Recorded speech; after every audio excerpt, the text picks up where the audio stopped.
Some truths hide in plain sight. Donald Trump and Ivanka shared a closeness that raised questions for years.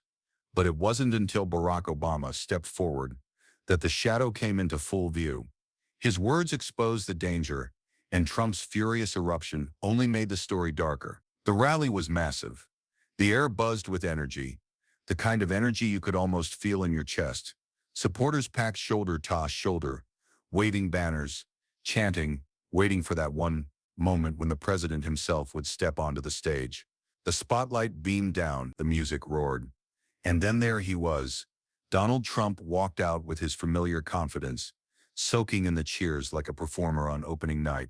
He raised his hand, pointed into the crowd, and let the applause wash over him. For a few minutes, it was the usual script. Strong words about leadership, fiery lines about America's greatness, and the call and response energy that had become his signature. But then the tone shifted. Trump leaned closer to the microphone. The crowd grew quiet, sensing something personal was about to be said. His voice softened, not the booming force they were used to. He wasn't talking about policy now. He wasn't talking about opponents. He was talking about family, and in that softer voice, he said the words that would ignite the storm. Ivanka isn't just my daughter. She's the partner behind my biggest decisions. The moment hung in the air like a frozen photograph. People clapped at first, some out of loyalty, some because they weren't sure how else to react. But as the applause faded, you could see it on their faces. Confusion, surprise, unease. Partner. He didn't call her an advisor. He didn't call her a supporter. He used the word partner. It wasn't the first time Ivanka's closeness to her father had made people raise eyebrows. Over the years, she'd been more than just a daughter standing on the sidelines. She had been at meetings, seated at rounds with world leaders, even representing the administration at international events. But Trump's statement gave it a new weight. He wasn't just proud of her. He was admitting on live television that she held extraordinary influence in decisions shaping the country. In the way he said it intensely, almost tenderly, added another layer.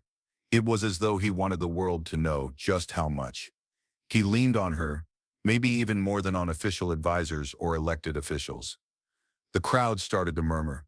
Some looked at each other with wide eyes. For years, critics had pointed to the strange closeness between Trump and Ivanka, fueled by past remarks that often sounded too personal. Like the time he said on television with a smirk, "If Ivanka weren't my daughter, perhaps I'd be dating her." That comment had sparked shock back then, but here he was again, making statements that blurred the lines between a father's love and a leader's reliance. On stage, Trump carried on as though nothing unusual had been said. He smiled, gestured toward Ivanka, who was seated proudly in the audience, and continued his rally, but the seed had already been planted.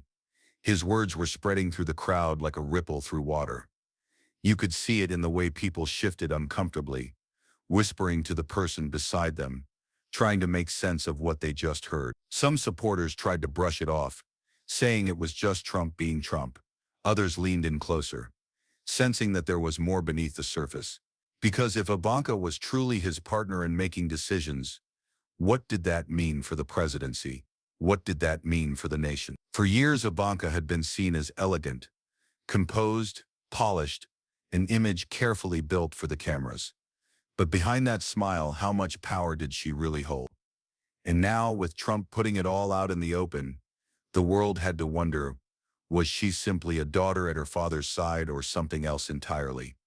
That single line, just one sentence, would set the stage for one of the most explosive exchanges to ever unfold between two American presidents. But no one in that rally crowd, not even Trump himself, could have predicted how quickly those words would come back, sharper than a boomerang, when Barack Obama decided it was time to speak. While Trump's words were still echoing across the nation, something was brewing quietly on the other side of the political world.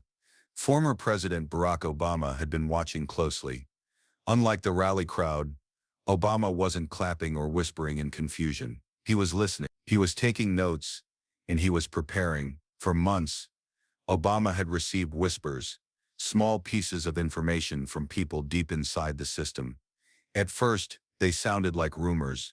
A meeting that wasn't logged, A phone call that didn't go through official channel. A witness who swore Ivanka was in the room when decisions about national security were made.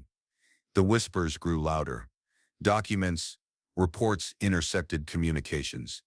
One insider warned that Ivanka had been steering discussions that were supposed to stay between the president and his cabinet. Another whistleblower claimed she'd bypassed seasoned advisors to push her own influence directly to her father. Piece by piece, the puzzle took shape, and Obama began to see the bigger picture.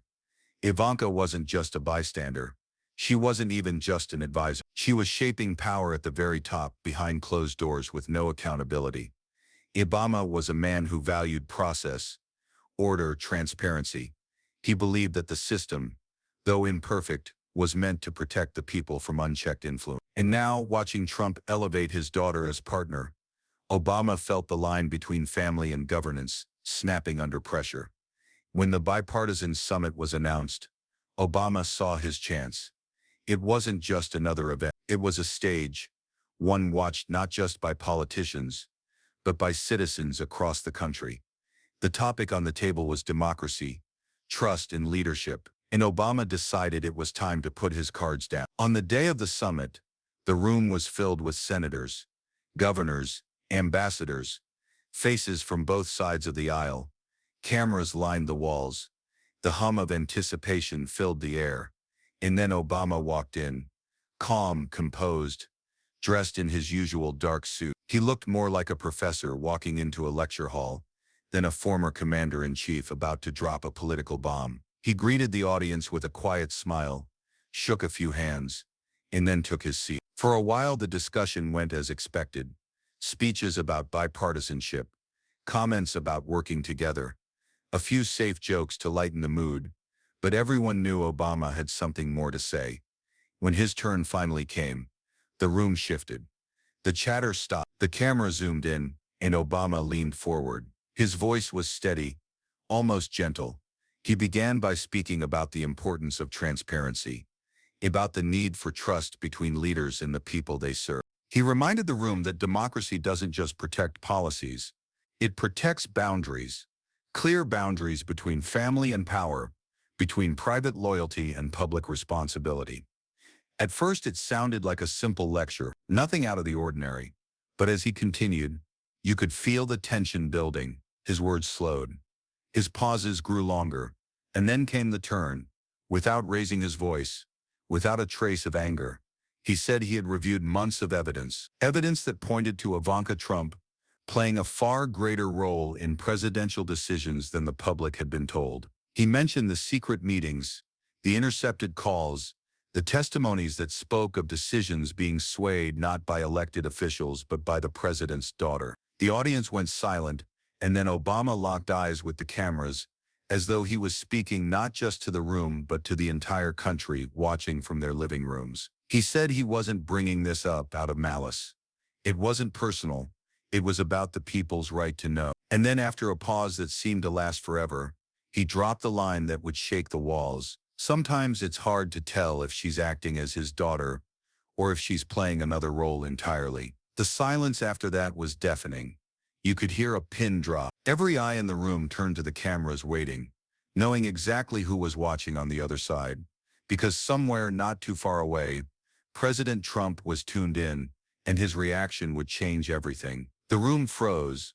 Obama's words had dropped like a stone into still water. Sometimes it's hard to tell if she's acting as his daughter or if she's playing another role entirely. For a second, maybe two, no one moved. The audience stared at him wide-eyed, their expressions caught somewhere between shock and disbelief. It was as if the air had been sucked out of the hall. A cough echoed from the back row. Someone shifted in their chair. Whispers rippled through the crowd like a sudden gust of wind. People weren't sure if they had heard him correctly. Did Obama just say that? Did he just question the very nature of the relationship between the sitting president and his daughter? The cameras zoomed in tighter. You could almost feel the lens straining to capture every twitch, every glance, every bead of sweat in the room. Obama, for his part, stayed calm. He didn't raise his voice. He didn't repeat himself. He simply let the words sit there heavy, daring everyone to confront them. And then something strange happened. Old memories like ghosts started creeping back into the minds of those listening. Trump's past remarks about Ivanka, the ones brushed off as jokes at the time, suddenly resurfaced with a darker tone. The infamous line, "If Ivanka weren't my daughter, perhaps I'd be dating her." The audience had laughed nervously back then, unsure of whether it was humor or something else. Now placed beside Obama's statement, it no longer sounded harmless. Photos flashed through people's minds too. Moments where Trump had spoken of Ivanka's beauty, where he'd complimented her in ways that felt unusual for a father. Magazine covers where she stood, at his side not just as daughter, but posed almost like an equal. All of it came rushing back, stitching itself into a narrative that no one wanted to say out loud. But everyone was suddenly thinking, Obama hadn't accused, he hadn't attacked, he had asked a question. But it was a question sharp enough to cut through years of silence. The silence stretched on, thick and uneasy. 42 long seconds ticked by, the kind of seconds that feel like hours when the entire nation is holding its breath. The camera swung toward Ivanka. She was seated calmly, her hands folded neatly in her lap, her face trained into that polished smile she wore so well. If she was shaken, she didn't show it. But the tension in her stillness said more than words ever could. The audience shifted again. Some avoided eye contact, as if afraid of what might come next. Others leaned forward, hungry to see the explosion they knew was coming.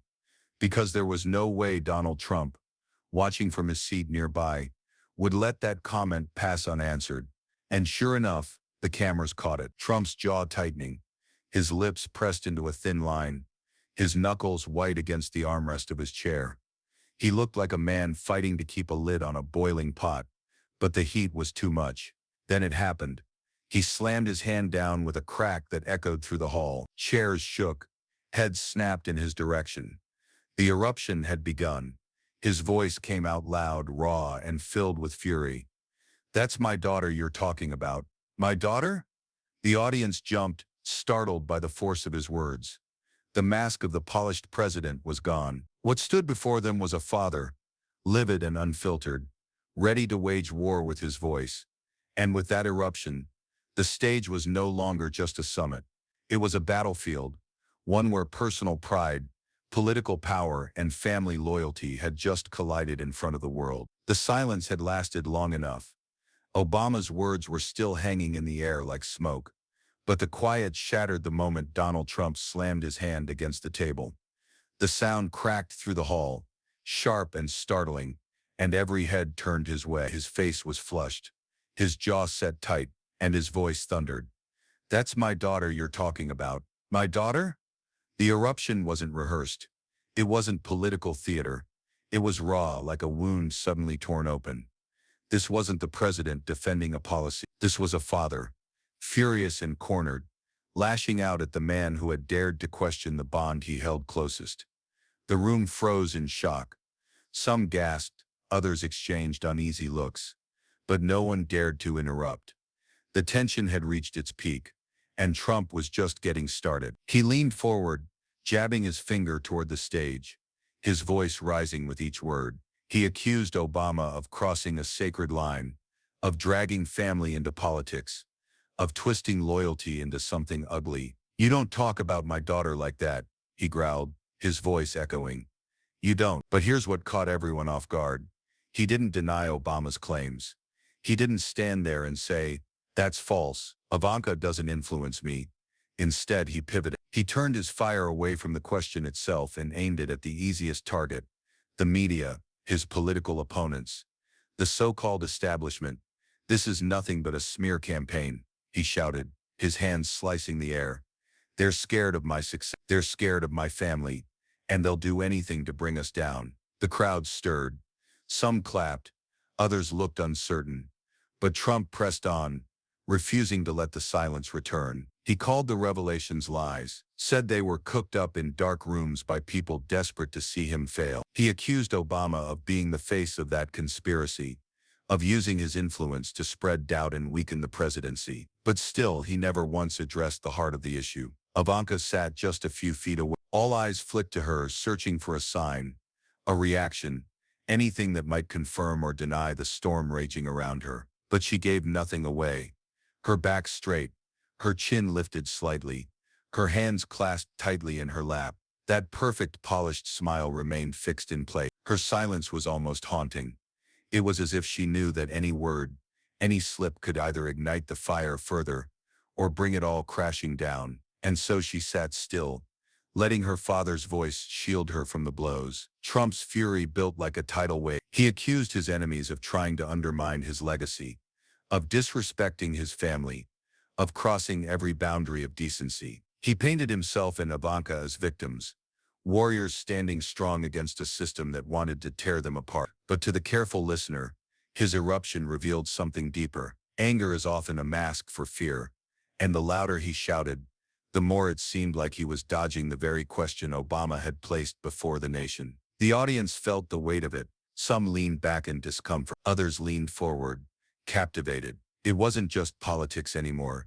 It was personal, messy, human. It was a father defending his daughter while the world demanded answers about their closeness. By the time Trump finally sat down, his chest heaving, the room was buzzing. He had turned the summit into a stage for his fury, his love, his deflection. But one truth remained. The original question had not been answered. And as the cameras stayed locked on him, on Ivanka's stillness, and on Obama's calm expression, the viewers at home were left to wonder, was this eruption the defense of an innocent bond, or the desperate shield of a truth too dangerous to confront? When the summit finally drew to a close, the air in the hall still felt heavy, like smoke after a fire. People rose from their seats slowly, their conversations hushed. Some shook their heads in disbelief, others whispered as if afraid to be overheard. What had started as a discussion on democracy had turned into something far more personal, far more explosive. But beneath the eruption, beneath the fury, a deeper question lingered. It wasn't just about Trump shouting or Obama's carefully chosen words or even Ivanka's frozen silence. It was about something bigger, the invisible line between family and power, and whether that line had already been crossed. Obama's motive was crystal clear. He hadn't stepped into that room to gossip, and he hadn't spoken to score cheap points.